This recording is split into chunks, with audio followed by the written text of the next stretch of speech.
Another trophy for the trophy room. 2, actually. We saw this cube back in the Baron Temple. Perhaps the Prince of Facade gave it to Popola as a gift?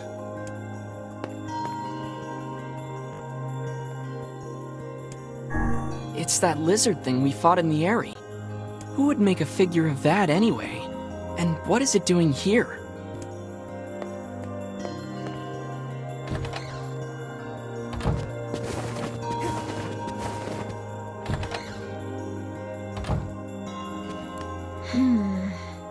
What's up, Popola? Oh, hi. I just got a strange letter in the mail. Dearest Popola, I hope this letter finds you well. I'm writing in hopes of bringing to your attention a certain dream issue of concern regarding events in Dream the Village. I was hoping I might be able to get your advice on the matter. Recently, there have been dream reports of dreamity dream. That is certainly one bizarre piece of writing.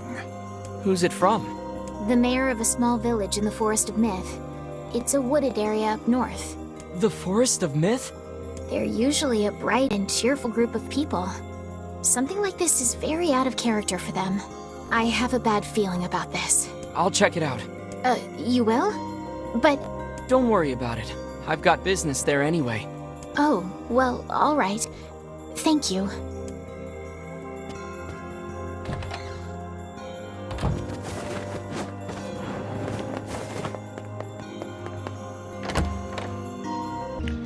Hey everybody, Phantom Shadow here, and welcome back to more Nier Replicant. Last time, we helped out the king in Facade, and also, we completed 50% of the quest. So, we're heading to the Forest of Myth.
It sure is quiet here. Such silence bodes ill. There's trouble on the way. I'm certain of it. You know, a little optimism now and then wouldn't hurt, Vice. Such cheek.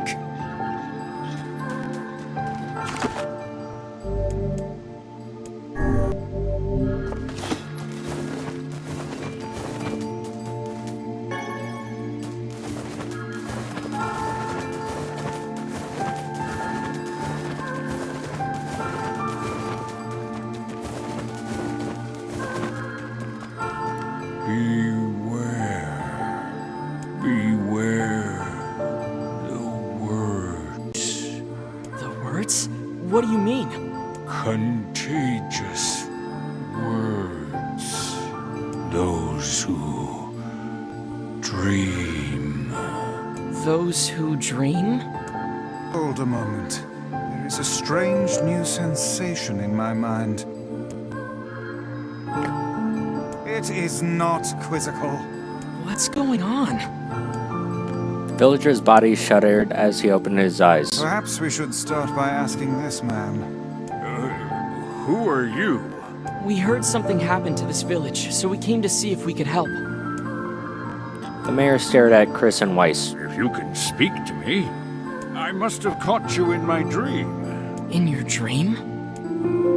The mayor explained. In the past weeks, a mysterious disease called the Death Dream has spread it across the Forest of Myth. Those caught in it are cursed to fall asleep and live forever within the world of dreams. The village mayor has determined the Death Dream was spread from person to person by spoken words. Before they could learn more, the disease took him as well. Weiss stared at the mayor, mouth twitching. Now see here. Are you saying that we have been absorbed into your dream? Well, yes. I think you have. In other words, we've caught the death dream? Before the mayor could confirm this, Weiss exploded with rage. Ridiculous. Preposterous. Completely unfathomable on every conceivable level. I don't even recall falling asleep. That's just how the death dream works. Though polite, the mayor was clearly trying to brush aside the book's remarks. My remarks are not to be brushed aside, fool.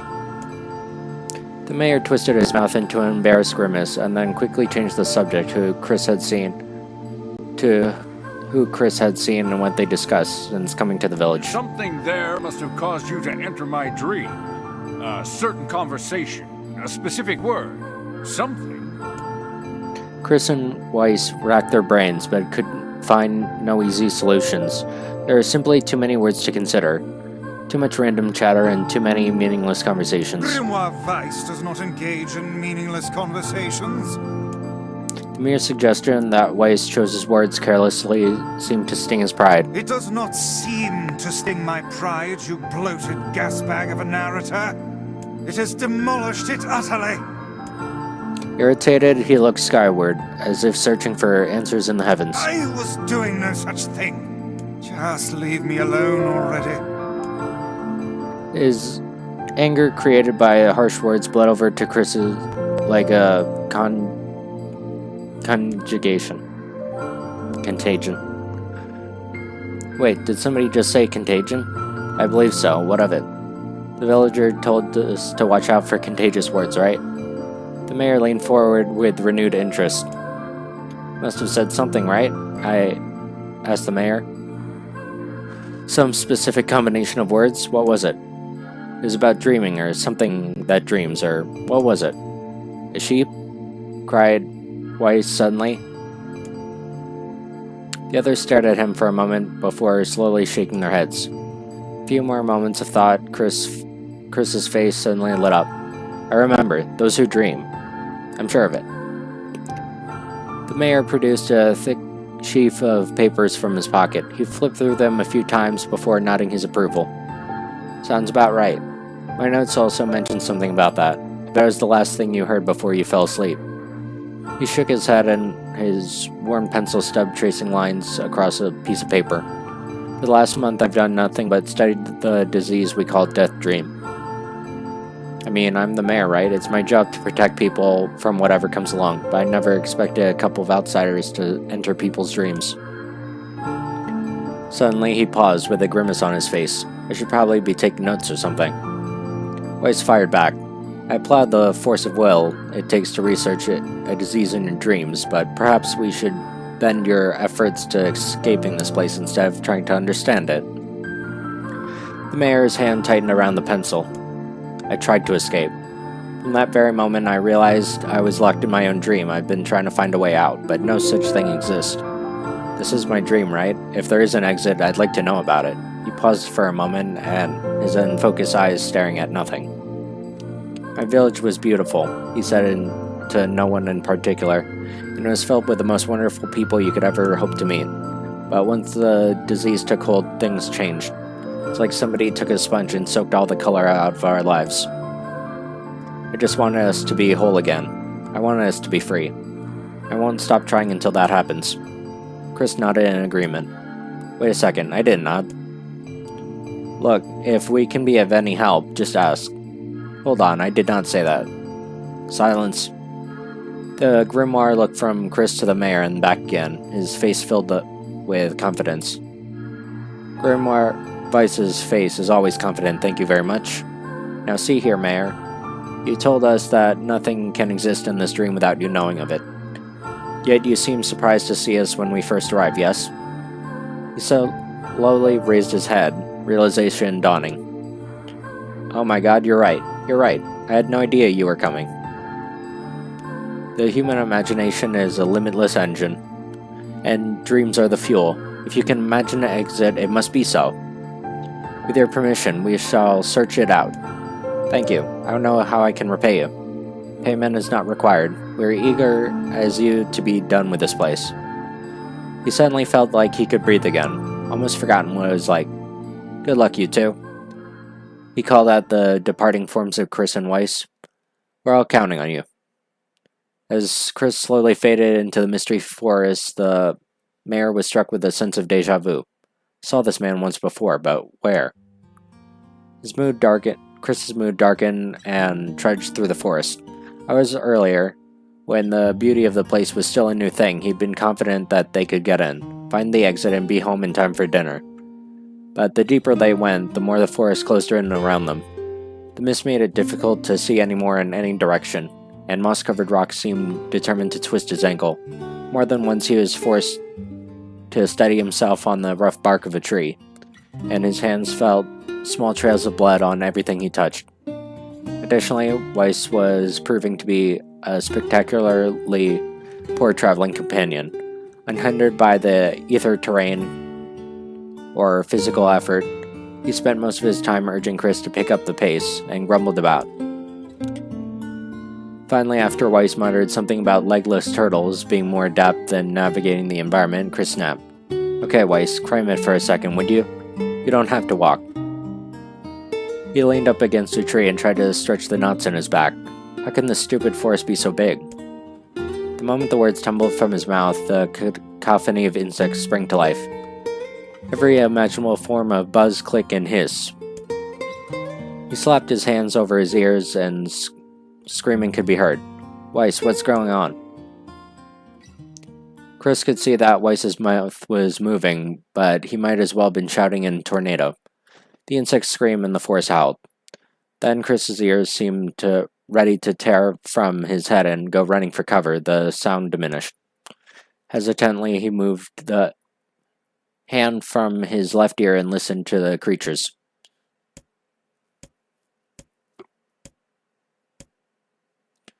The insect symphony dimmed another decibel. It wasn't random, he thought. It's not just white noise, it's something else. The insects were calling out, and they were asking a question. 1 with it is lacking, 2 with it is ideal, then 3 with it is dangerous. What is it? By my pages, a riddle? I think so. Feels kind of forced, but maybe this is our key to getting out of here. I leave it to you to answer then.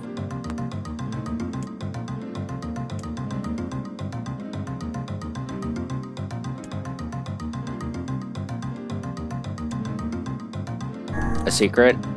Inwardly furious that Weiss left the test to him, Chris sighed and gave the only answer that made sense. Secret? Right? The sound of the insects stopped suddenly as it began. The forest undergrowth parted before Chris like a rippling wave, opening a new path. The forest anthropods are making a road for us. Pleased with passing the test, Chris moved on. The path offered his body relief from the undergrowth, but it gave him even greater cheer in his mind. As long as they were on a path, their journey had purpose. I guess the forest accepted us, huh? Rice spun around to face his companion. Do not mistake the will of the forest for some happy pet you can suddenly befriend. We have no idea where this path leads. As Weiss finished speaking, the pair turned the corner and found themselves facing a clear forest spring. Smiling, Chris picked up a small rock and sent it skipping across the surface. Good heavens. His surprise was understandable. Each time the rock struck the surface of the water, a music note rang out. When it finally stopped moving and sank to the bottom, the ripples it left behind came together to form words. I enter through the window but break no glass. When night falls I vanish. What am I? Absurdly easy. Now answer it. Chris gritted his teeth and reached out to strangle his companion. He's right after all. This one is easy. I enter through the window but break no glass. When night falls, I vanish. What am I?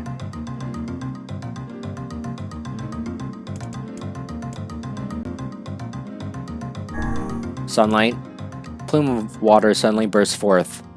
Sunlight filtered through the trees and reflected on the plume, creating a shimmering rainbow. In all my years, I've never seen such a sight. Perhaps I've misunderstood the intentions of this place. Look, there's a house or something over there. Glancing in the direction of his friend's extended hand, Weiss saw a small cottage. That's weird, isn't it? I mean, who builds a house way out here? He walked over and pounded on the door. After a minute of solid banging, the door cracked open, and a small man peered out.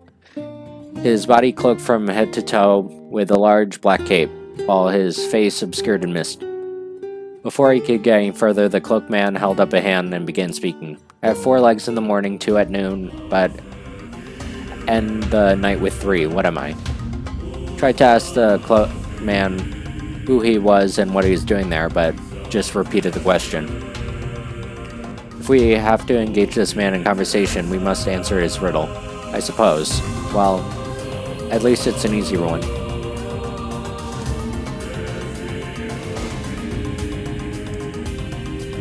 A man? The mist dissolved from the cloaked figure as he spoke a single word. Correct. With that, the man flung his garment aside, revealing his true identity. You're the mayor. The small man slowly shook his head. Not the mayor you know. Listen to my words.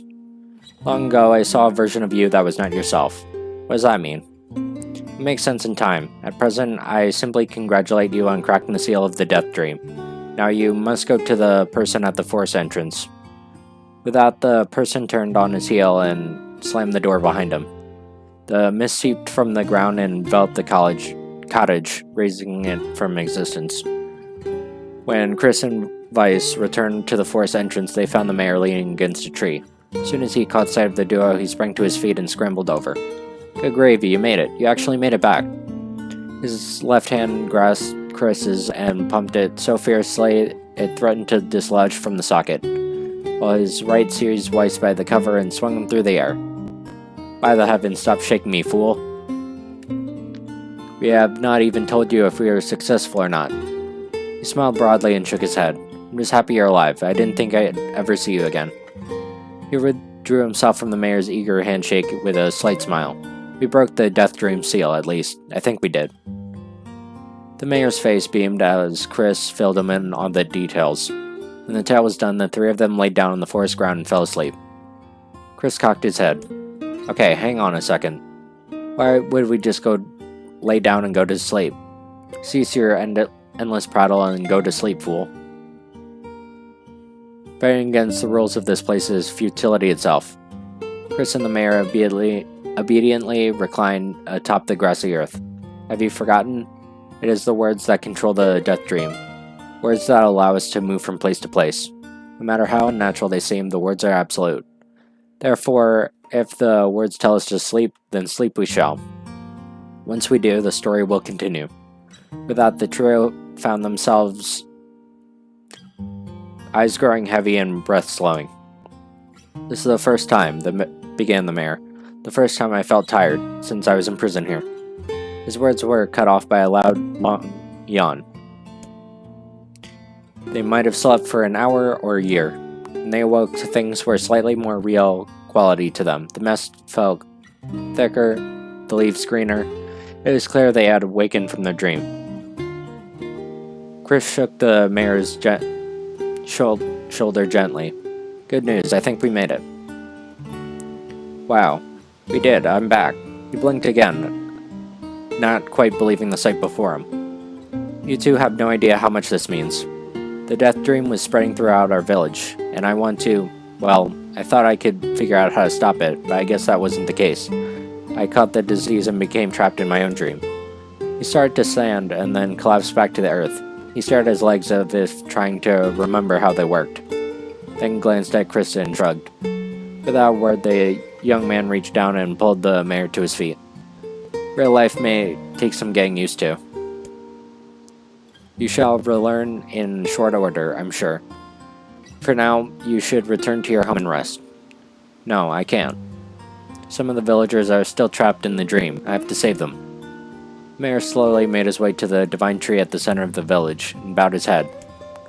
This is a holy tree. It is a guardian of our village's history and memories. Superstition will make our mission harder. We should not put our faith in the gods. The mayor shook his head, not the gods, the words. Legend says that our tree is home to a powerful magic known as a sealed verse. They could not contain their surprise. It seemed a gold they've found in the most unexpected of places. I say, this is a stroke of luck. As the three of them said their goodbyes, Chris managed to mention the strange man who had given the third riddle with the mysterious words he left them with. Once I saw a vision of you that was not yourself. What does that mean? Lost in thought, he stared in space for a moment.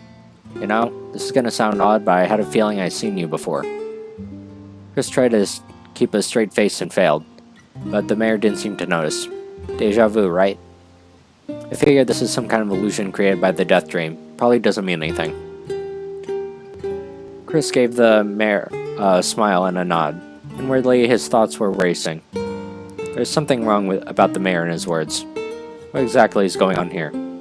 That riddle would prove to be the most difficult of all. Oh, thank you so much. Now I can finally return to a normal life. This is one of the most bizarre diseases I have ever encountered. I know. That's why we have to help the other villagers, no matter what. Dark Execution. Summon magical spikes that impale enemies from the ground.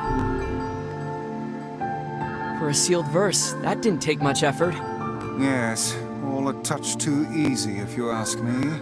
It's almost as if someone was guiding us to this village. Don't overthink advice. Now I can finally return to a normal life. This is one of the most I know.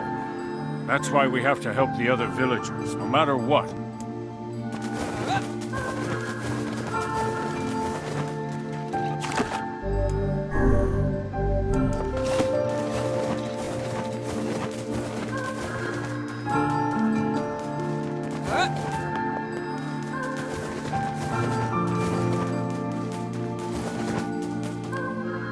This person must be dreaming too. It would appear that way, yes. Enter the villager's dream. Can't say I'm very excited to go back there. That dream world sorta creeps me out.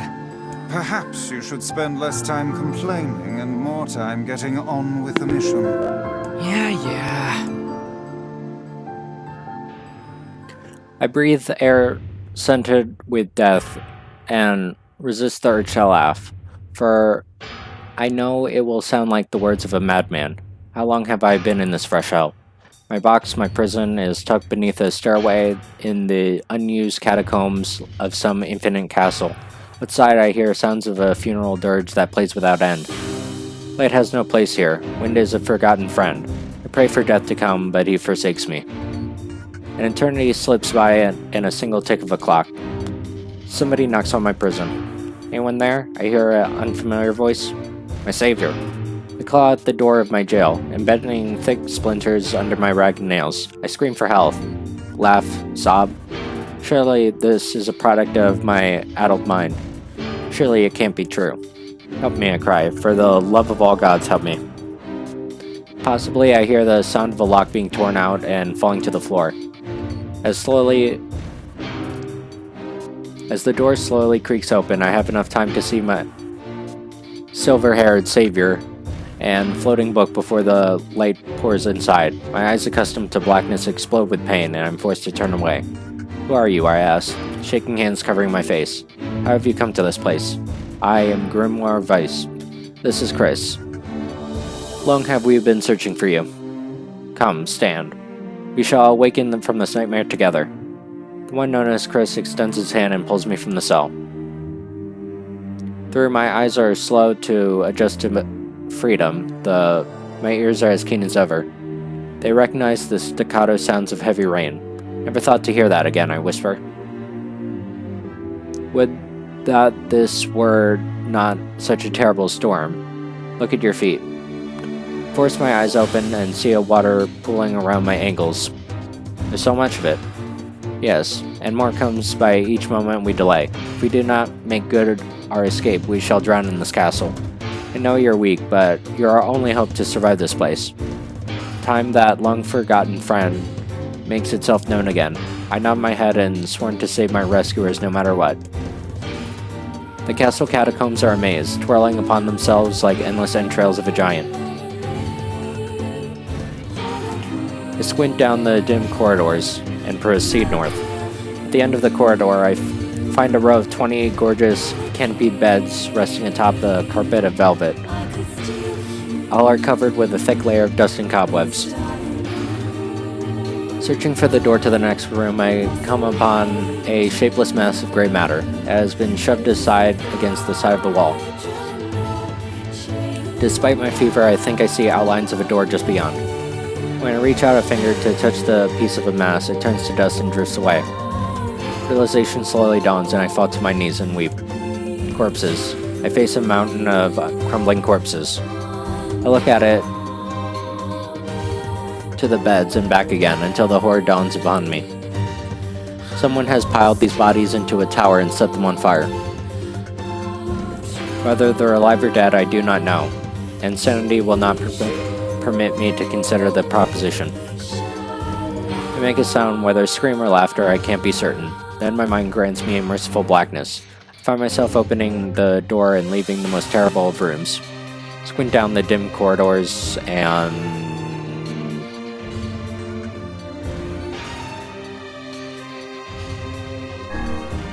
proceed east. I squint down the dim corridors and proceed north. I squint down the more dim corridors and proceed east. At the end of the path, I find myself in the great hall with only sounds of rain for comfort. The waterlogged red carpet squishes beneath my feet as I approach the center. Once there, behold the beautiful dining table, which rests china and silver of finest construction, as well as the remains of a fantastic feast. As my eyes continue to adjust, I see many chairs surrounding the table holding a dinner guest. Noticing movement, I approach the chair at the table's head, but as the truth of the matter dawns on me, I recoil in horror. The host of the feast is a corpse, and as are all the invited guests. An army of foul, wriggling insects have made homes in the remains. And this is the movement I saw. This one splendid feast was now nothing more than a requiem for the damned. I take a moment to steady my shaking hands and back away from the table. Desperate to lose sight of the abomination before me, my gaze lands on the chairs upon which the dead were seated. This is a mistake, for the chairs to prove to be even more terrible than the feast itself. Each one covered in a layer of spikes that run from the seat up the back and down the arms. That explains the color of the carpet beneath my feet. I can only pray that the unfortunate diners were dead when the meal began. For if not, the simple task of envisioning the agonized screams must have sprung forth from their mouths. My mind grasps frantically at the possibility that these souls have committed some terrible crime for which this was their punishment. In truth, I suspect that they had committed no crime at all. There'd be no tomorrow for these unfortunates. This was their last supper. Squint down the corridors and proceeded north. Against all hope, we made it to the front door. Break it down, somebody cries, so I give all my effort. In tandem with Chris and Grimoire Vice, I slam my body against the thick door. On our third try, it gives away. We find ourselves sprawled out on the ground outside the castle. The storm is in retreat. The clouds above are still dark and foreboding, but to the west I can see a thin shimmer of sunlight breaking through. How can I thank you? As tears ran down my cheeks. I would surely have died in there. Looking down, I suddenly noticed that my dress was in tatters, sheepishly trying to cover up the exposed skin. Your dress? Are you a woman, madam? I am. I offered the two a smile. I suppose that comes with something as a surprise, seeing how I only exist in the form of words. I can see that the one known as Chris is disappointed that the torn dress will no longer be given further description, but he hides it well. With a nod and a shrug, the three of us set forth to our awakening. But behind us, the awakening of some other kind is taking place. Black smoke fills the abandoned castle, providing the countless damned souls inside their final shroud. After a moment, the castle windows shatter with a mighty roar, and fresh breeze blows through the halls and corridors, clearing the smoke away for good. As we watch in awe, the uncountable black shadows flicker to life, crossing to and fro from the broken windows. The castle's dead have awakened to their new life as shades. You have anything to say about that? Hopefully there will be no labyrinth next time. I hear that. Thank you so much for saving me. I never want to have a dream like that again.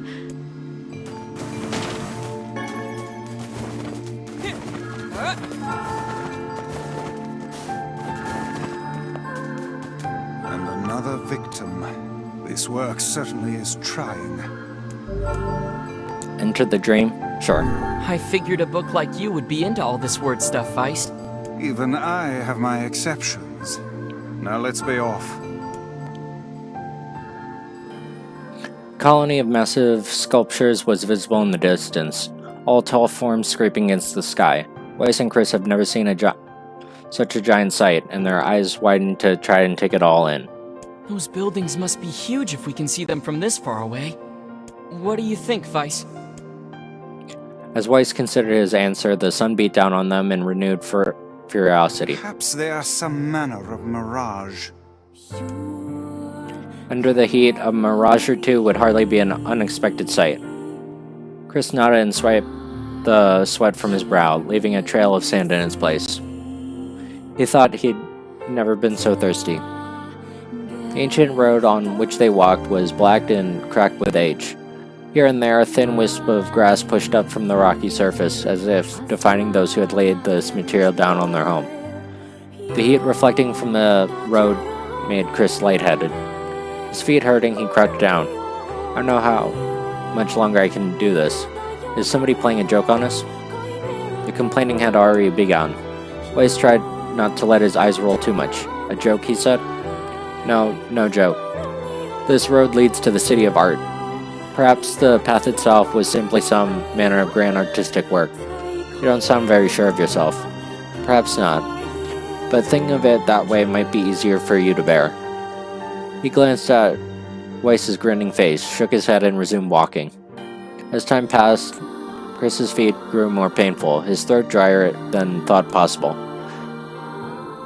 Tried not to look further than the next step ahead, because the bright sunlight made him hesitant to trust his own senses. We're definitely getting closer, Weiss said. Yes, this much is certain. Encouraged, Chris lifted his gaze.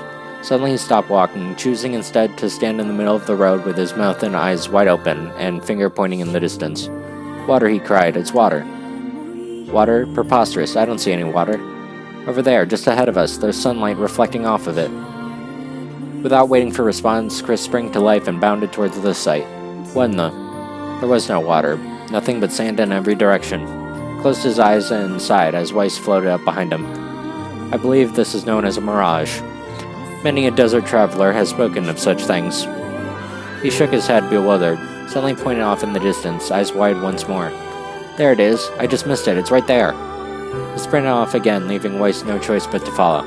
After a few minutes of running, Chris came to a halt. Could have sworn it was around here. Confused, he put his hands up to his eyes and rubbed them. As soon as he stopped, he noticed a blue shimmering pool of clear water just over the next rise. With a shout, he bounded off and searched for it. The chase continued for nearly an hour, until an exasperated Weiss finally floated up to Chris and struck him in the face with his cover. Enough, you blithering idiot.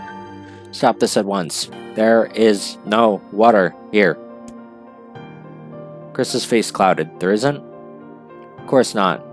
Perhaps next time you would listen to me when I tell you as much. He paused for a moment and then continued speaking in a slightly kinder tone. However, I suppose this mad chase was not altogether wasted. We have arrived at the City of Art. Chris looked up. Stretched out before him was a row of impossibly tall sculptures. Their journey was at an end. They're huge, cried Chris. completely forgetting the heat and pain of the past few hours. I've never seen anything this big. So each sculpture was formed from roughly the same shape, tall rectangle that stretched up towards the sky. That's where the similarities ended.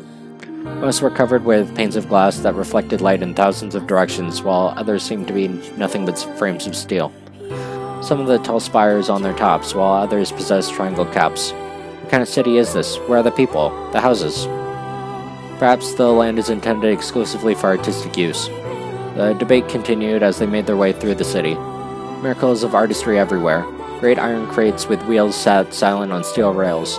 Beautifully carved works of lights of red, amber, and green dangled every street. As soon as they moved away from the massive sculptures, they found an array of smaller ones. Some were covered in glass or brick, but many were composed of materials they've never seen before.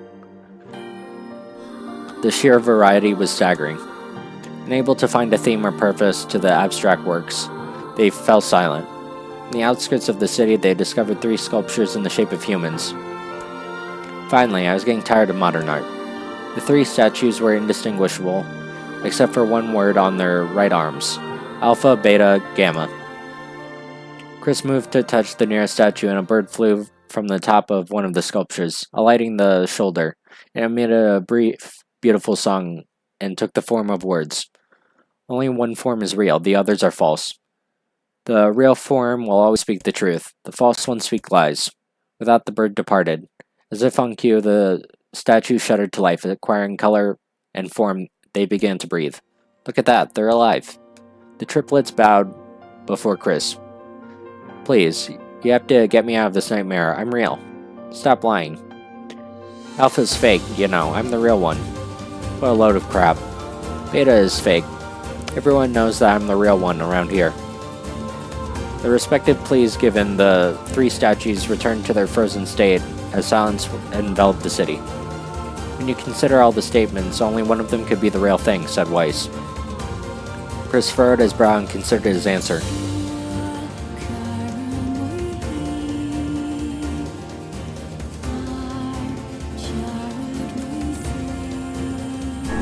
The real one is Beta.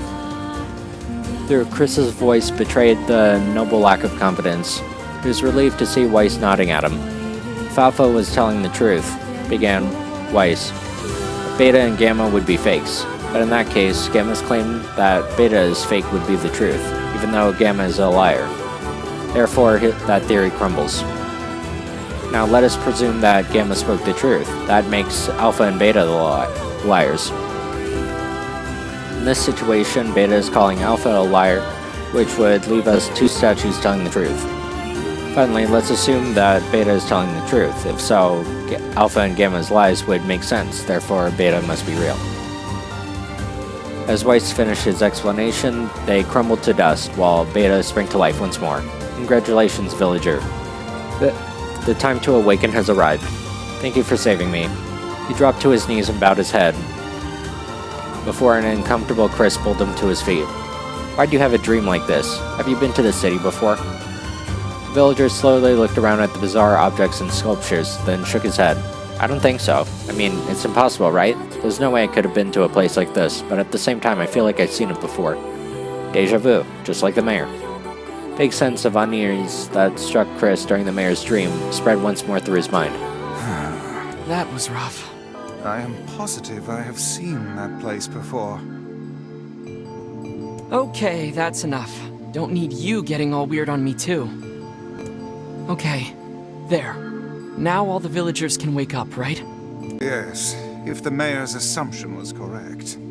I think I have had enough wordplay to last a lifetime. Thank you very much. You're telling me. Anyway, let's go see the mayor. I thought I was a goner there. Thanks for the help. What a strange dream. It almost felt familiar somehow.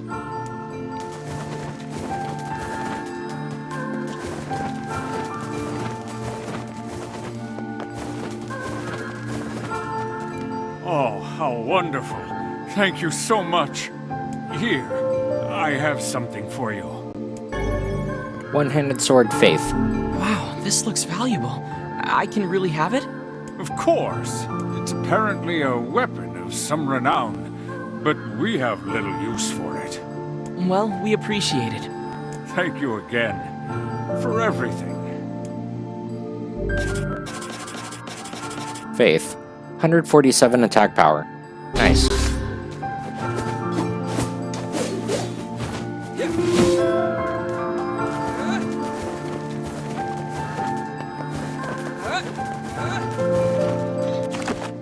So, back to Popola, I guess?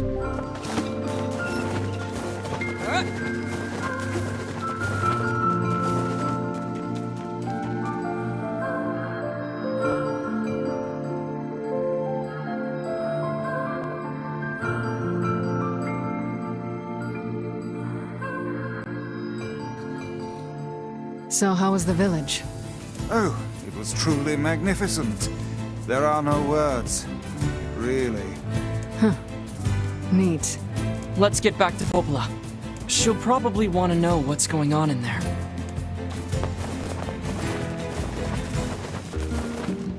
Huh. Dear Chris, today was awesome. Popola made me this huge cake. That was really yummy. Everyone in the village has been wishing me happy birthday. It's fun. I feel like a princess or something. I don't feel sick at all today. In fact, I almost forgot I had the disease. So maybe you can forget about it too and come back home?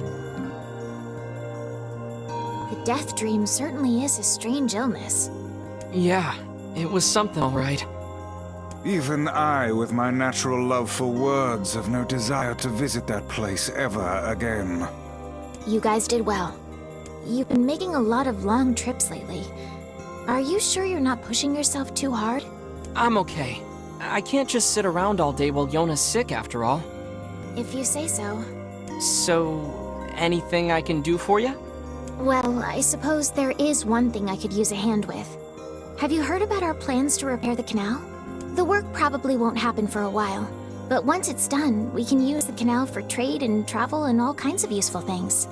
Unfortunately, however, we're a bit behind schedule at the moment. If you're willing to help out, I'd really appreciate it. No problem. What do you need? Great. So, the man I originally asked to help on this project hasn't shown up for work in a few days. I'm starting to get a little worried.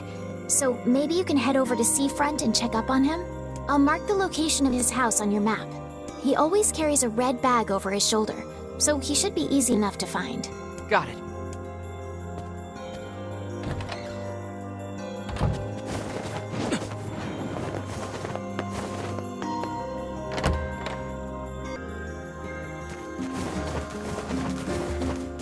A canal, is it? Fascinating. If we had a ferry, we could put these days of endlessly running about behind us. Don't you just float everywhere anyway? Do you think I am borne aloft by the winds, lad? It takes stamina to maintain this height. Oh, really? You could at least try to hide the utter dismay, you know. Alright, but I think that's a good place to save, and we'll get the canals working next time. So thanks for watching, and see you all then. Bye.